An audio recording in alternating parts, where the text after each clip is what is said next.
ஆனால் முந்தி தவங்கிடந்து 300 நாள் இணை சுமந்து அந்தி பகல் பாராமல் அந்த சிவனை ஆராதனை செய்து கண்ணை விளக்காக்கி கையை தொட்டிலாக்கி தன் இரத்தத்தை பாலாக்கி உடலை கூடாரமாக்கி உயிர் தந்து முகவரி தந்து இந்த உலகத்திற்கு என்னை தாரையாக கொடுத்து வளர்த்தவள். யான் இந்த உலகத்திற்கு வருவதற்கு முன்னால் எனக்காக ஒரு பிரார்த்தனை ஒன்றென்றால் அது என்னை அன்னையை பெற்ற தாயை தவிர வேற ஒரு ஜீவன் இந்த உலகத்தில் யார் இருக்க முடியும் என்று சொல்கிறார்கள் மகான்கள்லாம். மாதா வயிறறிய வாலா என்று சொல்லுகிறார் வாரியார் பெருமான். தாய் இல்லையே இந்த உலகத்தில் நான் இல்லை என்று சொல்கிறார். அன்னை ஓர் ஆலயம், தாயின்றி நான் இல்லை. ஒரு தலைமுறை மாற்றத்தை கொடுப்பவன் ஒரு தாயால் மட்டுமே முடியும். எத்தனை 1000 கோயில்கள் கட்டலாம், ஆயில்கள் வீடுகள் கட்டலாம், ஆனால் குடும்பம் என்ற கோயிலை ஒரு பெண்ணால் மட்டுமே கட்ட முடியும் என்று சொல்லுகிறார்கள். அதனால்தான் சப்த நதி கங்கா யமுனா சரஸ்வதி கோதாவரி நர்மதா சிந்து காவேரி என சப்த நதி தீர்த்தங்களுக்கும் பெண்களுடைய பெயர்கள். பாரத மாதா என்று சொல்லுகிறார்கள். இப்படி தாய் என்பது தாய்மை அப்படிங்கிறது ஈவு இரக்கம் கருணை. இந்த கருணையினுடைய அடிப்படையாக தாய்மையின் பால் நினைந்தூட்டும் தாயினும் சால பறிந்து மணிவாசக பெருமான் தாயும் மாணவராக திருச்சியில் அமர்ந்திருக்கிறார். இப்படிப்பட்ட ஒரு புண்ணியனாக இந்த சிவபெருமான் இந்த உலகத்தில் அவதாரம் எடுக்கும்போது ஒரு புள்ளியில் உருவாகிய தாயை நாம் போற்ற வேண்டும். அதுக்காக தாயும் மாணவராக சிவனும் வருகிறார். தாயை விட நீ பெருசுன்னு சொல்லி தாய்க்கு ஈக்குவலாக சிவபெருமானை சொல்லுகிறார்.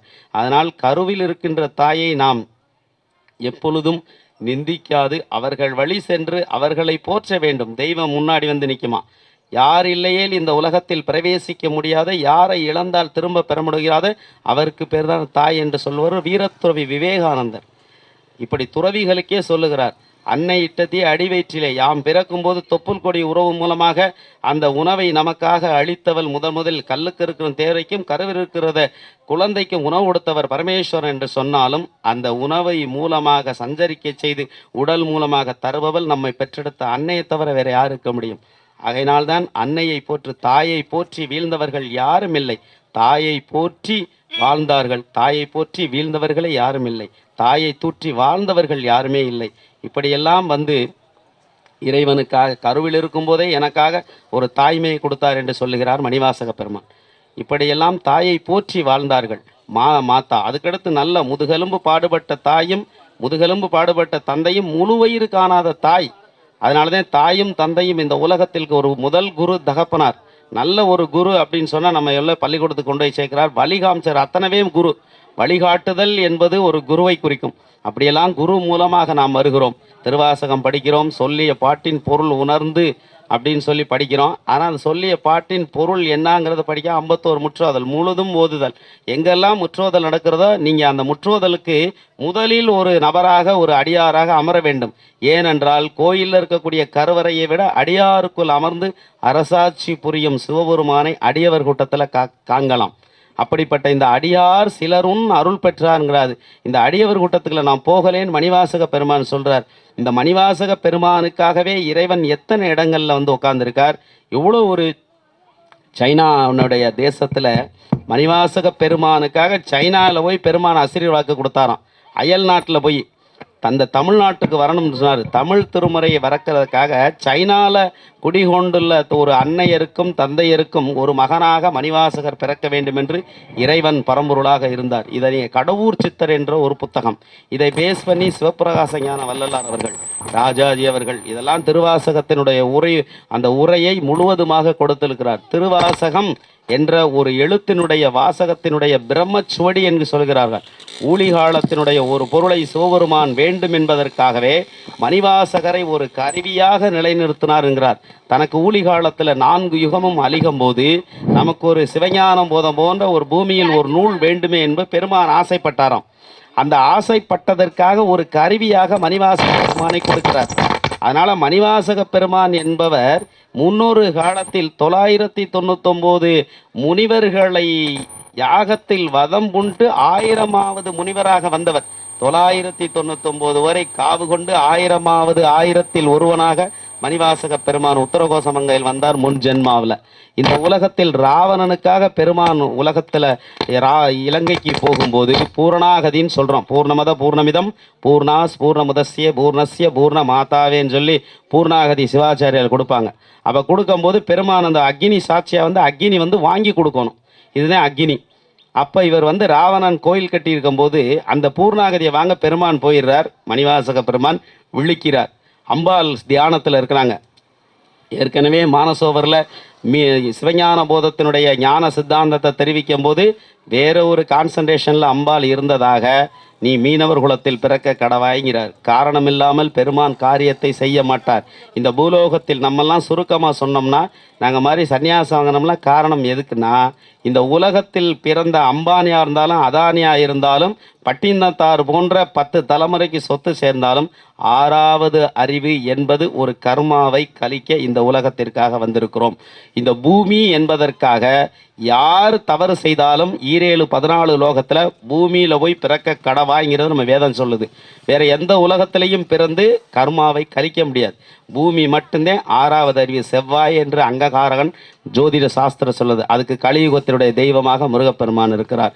இப்பெல்லாம் அந்த கர்மாவை கழிப்பதற்காக நாம் வந்திருக்கிறோம். அப்போ அந்த 6வது அறிவு கர்மாவை கழிப்பதற்காக நம்ம இந்த உலகத்திற்கு அனுப்பும்போது நாம் எடுத்துக்கொண்ட லட்சியம் தர்மம் புண்ணியம், இது மாதிரி திருவாசகம், பிரதோஷ வழிபாடு, பௌர்ணமி வழிபாடு, அமாவாசை, பெருமானுக்கு எதெல்லாம் வழிபாடு இருக்கிறதோ அறம் தர்மம் புண்ணியம் அன்னதானம், பெருமான் செய்யக்கூடிய அந்த பிக்ஷாடனருடைய பணியை யாரெல்லாம் செய்கிறார்களோ அவர்களுக்கெல்லாம் நிச்சயமாக கர்மா எந்த வழியில் போகும் என்பது தெரியாது. அந்த வழியை கர்மாவை போக்குவதற்கு நம்ம ஒரு கருவியாக பெருமான் அனுப்பியிருக்கிறார்.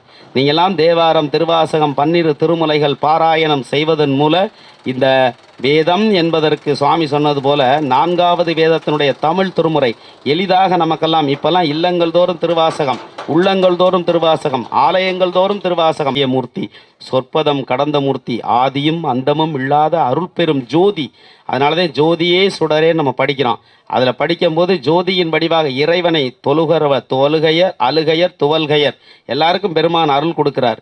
அதாவது சென்னியில் கை வைத்து கூப்பியவர், பூஜையை போடுறவர், பூவை போற்றவர், வேதம் வளர்க்குறவர் எல்லாத்துக்குமே பெருமான் அருள் கலாசம் கொடுக்குறார். அதை தான் மாணிக்க வாசகர் சொல்கிறார் அந்த இதில் வந்து திருப்பள்ளி எழுச்சியில். அருமையான பதிகம் அது. அப்போ இப்போ போற்றி வாழ்நாள் முதல் நீ போற்றியா இரு, போற்றியன் வாழ் முதலே ஆகிய பொருளை போற்றிக்கு உரியவராக இந்த உலகல் போற்றுதலுக்கும் உரியவருக்கும் பெருமான் தான்.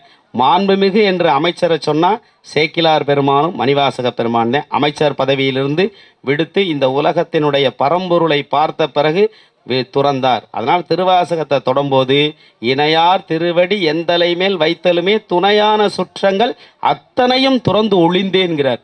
அப்போ திருவாசகம்னா என்ன? எல்லாத்தையும் துறக்கணும். திருவாசகத்துக்குள்ள நீங்கள் போய் புத்தகத்தை கையில் எடுத்துட்டாலே இறைவனுடைய 652 பாடல்கள், 1,00,000 அக்ஷர மந்திரம் எடுத்து உட்காந்து எண்ணி பாருங்க, 1,00,000 எழுத்துக்கள் இருக்கும். அதனால தான் கரையான் சாப்பிட பயந்துச்சான். 12 திருமுறையில் கரையான் சாப்பிடாதது நமக்கு கிடைத்தது திருவாசகமும் திருமுறையான திருக்கோவையாரும். இந்த உலகத்தில் கிடைக்கப்பட்ட பெரிய பொக்கிஷம் இது. ஊழி காலத்தினுடைய இறைவன் பரம்பொருளுக்கு தனக்குன்னு ஆசைப்பட்டு கேட்டது. இந்த உலகத்தில் எல்லாம் கடந்த ஆனந்த மூர்த்தி திருவாசகத்தின் மேலே ஆசைப்பட்டாராம். அதனால மணிவாசகரை ஒரு வாசகம் அறியாத என்னை மணி வார்த்தைக்கு அடக்கி இலக்கிதமாய் பேசுன்னு சொல்லி சொல்கிறார் பண்டாய நான்முறையில். இப்போ இப்படி சொல்ல போகும்போது அவர் வந்து என்னன்னாக்க இலக்கணமும் அதுதான் இலக்கியமும் அதே எல்லாமே அதுக்குள்ளே இருக்குது. பண்ணில்லை இசை இல்லை. ஒரு தடவை நாங்கள் சந்திரமௌலீஸ்வர பூஜை சிதம்பரத்தில் பண்ணுறதுக்காக போவோம். அப்போ போகும்போது திருவாசகத்தை ஒருத்தர் படிச்சுக்கிட்டு இருக்கார். முத்துக்குமார சுவாமின்னு ஓதுவார். அவர் வந்து விளக்கேற்றி நாங்கள் வந்து என்னென்னா ஒவ்வொரு சாதுர்மாசி விரதம் இருக்கணும். நான் அதில் முதல் வருஷம் சாதுர்மாசி விறக்கும்போது பண் தெரியாது, இசை தெரியாது, திருவாசகம் என்னானே தெரியாது. எங்கள் ஆசிரமத்தில் படிக்கும்போது உபயதாரல் பதியத்தை கூட நாங்கள் எல்லாம் கடந்தவர்கள் நீங்கள் படிங்கன்னு சிவனடியார் சொல்லி படிக்க சொல்லிடுவோம். இந்த 47 திருவன்பா அவங்க கேள்வி கேட்பாங்க. அதில் சிவனடியார்கள் பதில் சொல்லணும். வெய்ய வினை இரண்டும் என்னிடத்தில் வரும்போது நான் என்ன செய்வேன்னு கேட்பார். அப்போ இது எல்லாமே திருப்பெருந்துறை இறை ஈசன் இருக்கார், எதுவுமே செய்ய வேணாம் அவர் பார்த்துக்குருவார்னு சொல்லி பதிலை வந்து சிவன் அடியார்கள் சொல்லுவாங்க.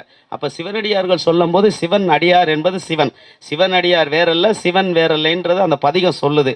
அந்த வந்து உபயதாரர்கள் பதிகத்தில் இப்போ பண்ணிக்கிட்டு இருக்கும்போது முத்துக்குமார சுவாமி இன்னைக்கு பெரிய ஓதுவார் மூர்த்தியினுடைய சங்க தலைவர். ஓதுவாரனுடைய இடத்துல அவர் வந்து இன்னைக்கு திருமுறை கல்லூரியினுடைய பிரின்சிபாலாக இருக்கார். ஐயா உங்களுக்கெல்லாம் தெரியும்.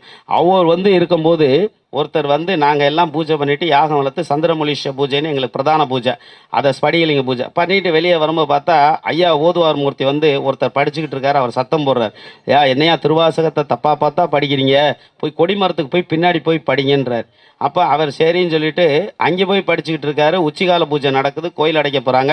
என்னையா இங்கேயும் வந்து தப்பாக படிக்கிற, வைப்ரேட்டிக்கு இந்த சொல்லிய பாட்டின் பொருள் உணர்ந்து சொல்லுவார் செல்வர் சிவபுரத்தினுள்ளார் சிவனடிக்கீழ் பல்லோரும் ஏத்த பணிந்துங்கிறார். இந்த திருவாசகம் என்ன, ஈர்த்து ஈர்த்து என்னை ஆட்கொண்ட எந்தை பெருமான்கிறார்.